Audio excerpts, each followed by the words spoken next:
Hello dear student, welcome back to our channel R K centre. दोस्तों आज के video में हम लोग AC2 इंग्लिश के क्वेश्चन पेपर को देखने वाले हैं जो आपके एग्जामिनेशन के लिए बहुत ही हेल्पफुल होने वाला है, क्योंकि इसके माध्यम से आपको समझ में आ जाएगा कि आखिर किस प्रकार के प्रश्न जो आपको एग्जामिनेशन में देखने को मिलेंगे। और बिल्कुल सेम प्रकार के प्रश्न दोस्तों आपको एग्जामिनेशन में देखने को मिलेगा। इसमें से VVI क्वेश्चन भी आप देख सकते हो उसमें, है ना। इसमें जो क्वेश्चन दिए गए हैं वो मैं आपको VVI क्वेश्चन बताऊंगा कि आखिर इसमें से कौन से VVI क्वेश्चन है और कौन से आपको एग्जामिनेशन के लिए पढ़ के जाना है। ठीक है, देखिए ऐसे तो हम लोग को AC सिलेबस पढ़ना था, लेकिन एडमिट कार्ड में सबका दिया हुआ था AC2, है ना। तो AC2 यहाँ पे भी लिखा हुआ है। ठीक, हमारा रजिस्ट्रेशन जब हमारा हो रहा था, ठीक है, एग्जामिनेशन फॉर्म जिसमें फिलअप हो रहा था उसमें भी AC2 लिखा हुआ था, है ना। तो हो सकता है कि आपका एग्जाम क्वेश्चन पेपर में भी AC2 लिखा हुआ आ जाए। ठीक है, और टाइम अगर टाइम की बात करें तो टाइम आपका 2 आवर्स का मिलेगा और फुल मार्क्स जो आपका 50 मार्क्स का रहेगा। ठीक है, पहले मैं आपको समझा देता हूं कि आखिर कितने क्वेश्चन रहेंगे और कितने कितने मार्क्स के रहेंगे, है ना। तो देखिए फुल मार्क्स यहां पे बताया गया आपको 50। फुल मार्क्स क्या बताया गया? 50। टोटल 6 क्वेश्चन रहेंगे। कितने? 6 क्वेश्चन रहेंगे, जिसमें से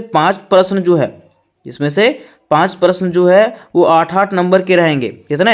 8-8 नंबर के रहेंगे। मिस कह सकते हैं कि 8-5 40 में 40 मार्क का जो है ना आपका 5 प्रश्न रहेगा। बाकी एक प्रश्न जो बच जाएगा वो 10 मार्क का रहेगा। ठीक है, तो 40 और 10 50 हो जाएगा आपका। फुल मार्क्स 50 का रहेगा आपका। ठीक है, ये चीज आपको समझ लेना है, वहां पे नंबर दिया हुआ रहेगा, है ना। अब चलिए हम लोग ज्यादा लेट ना करते हुए मैं इसके क्वेश्चन को दिखा देता हूं। इसमें से ग्रुप ए और ग्रुप बी बटा हुआ नहीं रहेगा। ठीक है, सीधा क्वेश्चन नंबर लिखा हुआ रहेगा, है ना। लिखा हुआ इस प्रकार से कि write a report on any one this. ठीक है, आपको क्या करना है, इनमें से किसी एक पर जो है ना क्या करना है, रिपोर्ट लिखना है। क्या करना है? रिपोर्ट लिखना है। ठीक है, अब देखिए क्वेश्चन आप देखिएगा बढ़िया से। Right a report for your college magazine describing a cultural fest held in your school in which various college of your city took part. Means कह रहा ना कि आपके सिटी में, मीन्स आपके कॉलेज में क्या हुआ, एक कल्चरल सांस्कृतिक प्रोग्राम हो रहा है। ठीक है, सांस्कृतिक फेस्टिवल मतलब क्या होता है? त्योहार, है ना। त्योहार हो रहा है, उसमें से आपके शहर के जितने भी कॉलेज हैं उन्होंने उसमें भाग लिया है। ठीक है, तो उसके बारे में आपको रिपोर्ट लिखना है कि आखिर उसमें से क्या क्या चीजें हुई थी। रिपोर्ट राइटिंग का मतलब मैंने आपको बताया था, बीती हुई बातों को लिख देना। तो आखिर वहां पे क्या क्या चीजें हुई उसके बारे में आपको बताना। ठीक है, तो ये प्रश्न दोस्तों मैंने करवाया है। अगर आप लोग इसको नहीं देखे होंगे तो डिस्क्रिप्शन बॉक्स में लिंक दिया गया, वहां से आप लोग देख सकते हो। ठीक है, फिर दूसरा हमारा है a blood donation camp were organised in your college campus, write a report on it. Means क्या कह रहा है कि आपके कॉलेज में जो है ना ब्लड डोनेशन कैंप लगा हुआ था, उसके बारे में आपको रिपोर्ट लिखना है। ठीक है, तो ये दोनों क्वेश्चन मैंने करवाए हैं। मीन्स कह सकते हैं कि ऐसी इंग्लिश का मैंने तैयारी करवाया है, जिसका लिंक आपको डिस्क्रिप्शन बॉक्स में मिल जाएगा, या तो फिर आप सर्च कीजिएगा आर के सेंटर और प्लेलिस्ट पे जाने के बाद आप चले जाइएगा AC2 इंग्लिश के ऊपर। ठीक है, रिव्यू, वहाँ पे क्लिक करने के बाद आपको वहाँ से उससे रिलेटेड मीन्स इंग्लिश से रिलेटेड जितने भी VVI क्वेश्चन है सब वहाँ पे देखने को मिल जाएगा। ठीक है, अब देखिए नेक्स्ट पेज में हम लोग जाते हैं। नेक्स्ट क्वेश्चन नंबर 2 की बात करते हैं। लिखा रहेगा कि prepare a biodata of a person applying for a job of office assistant with all relevant information with letter. Means कह रहा ना कि देखिए आपको क्या करना है, बायोडाटा लिखना है। ठीक है, एक ऑफिस के लिए, ऑफिस असिस्टेंट के लिए जो है एक बायोडाटा लिखना है। ठीक है, वो भी लेटर समेत आपको क्या करना है, बायोडाटा लिखना है। ठीक है, इसका वीडियो मैंने बनाया है, उसको आप लोग देख सकते हो जाकर के। फिर यहाँ पे कह रहा है कि write a paragraph on anyone this. ठीक है, ये इस पे जो है ना, ये चारों पे जो है किसी पे भी आपको क्या करना है, एक पैराग्राफ लिखना है जो चारों इंपॉर्टेंट है। जो इंपॉर्टेंट है वही यहाँ पे बताया गया, save trees, save earth, wonder of science और वुमेन एम्पावरमेंट। ठीक है, मैंने सेव ट्रीज बता दिया, सेव अर्थ बता दिया, ठीक है, वंडर ऑफ साइंस बता दिया, बस एक चीज बचा हुआ वुमेन एम्पावरमेंट, तो इसको भी मैं बता दूंगा जल्द से जल्द। ठीक है, फिर क्वेश्चन नंबर 4 में आएगा read carefully and give the answer of this passage. ठीक है, यहाँ पे जो है क्वेश्चन आपको दिया रहेगा पेसेज। क्या दिया रहेगा?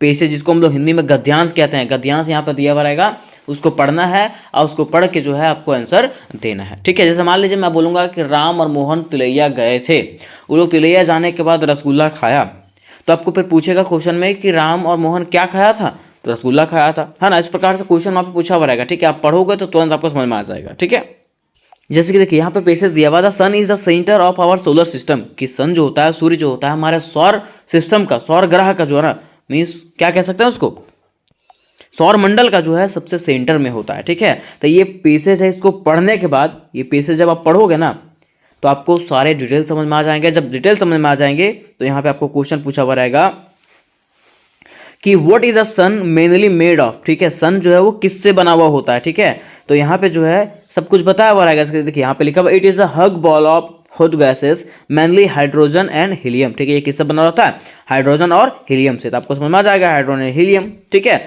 मीन्स आप पेसेज को पढ़ोगे ना, क्योंकि क्वेश्चन में बोला रहता है, ठीक है, रीड द पेसेज केयरफुली। आपको पेसेज को बढ़िया से पढ़ना, उसके बाद इसका आंसर देना है, ठीक है। फिर कह रहा what does the sun provide to earth, ठीक है। सन जो है पृथ्वी को क्या प्रदान करता है? ओनली हीट, गर्मी प्रदान करता है, लाइट प्रदान करता है, कि हीट एंड लाइट दोनों? हाँ, तो हीट एंड लाइट दोनों प्रदान करता है, ठीक है। इस प्रकार से आपको क्वेश्चन वहां पे देखने को मिलेगा। फिर देखिए कह रहा how long does it take to earth to complete one orbit around the sun, ठीक है। देखिए यहाँ पे सब कुछ बताया गया है। The earth revolves around the sun completing the orbit of 365 days, ठीक है। तो राइट आंसर क्या हो जाएगा? 365 डेज, ठीक है। अब नेक्स्ट क्वेश्चन की देखते हैं। नेक्स्ट क्वेश्चन हमारा है कि what causes a change in season, season में चेंज होने का क्या कारण है, ठीक है। सन का temperature, the earth orbit around the sun, हाँ ठीक है। तो the earth orbit the sun, ये इसका राइट आंसर हो जाएगा, ठीक है। फिर कह रहा है what is the sun describe as, ठीक है। सन को किस रूप में हम लोग डिस्क्राइब कर सकते हैं? अ प्लैनेट के रूप में, अ सॉलिड ऑब्जेक्ट के रूप में, a ball of hot gases, a ball of hot gases के रूप में, ठीक है। अब देखिए यहां तक हमारा चौथा खत्म हो गया है ना। पांचवा में आपको आएगा इस प्रकार से लेटर आएगा, ठीक है, कि write a letter to the editor of newspaper about a irregular supply of electricity in your area, कि आपको जो है न्यूज़पेपर के संपादक के पास पत्र लिखना है, उनको बताना है कि हमारे एरिया में जो है ना इलेक्ट्रिसिटी मीन्स बिजली जो है सही से कार्य नहीं कर रहा है, मीन्स अनियमित है, ठीक है। और उनको लिख करके बताना है। तो ये प्रश्न मैंने करवाए हैं, मीन्स सारे प्रश्न इसमें जो बताए गए हैं वो सारे प्रश्न मैंने करवाए हैं, ठीक है। उसको आप लोग जाकर के देख सकते हो। फिर कहा है कि write a letter to the editor of newspaper about increasing crime in your area, कि आपको क्या करना है?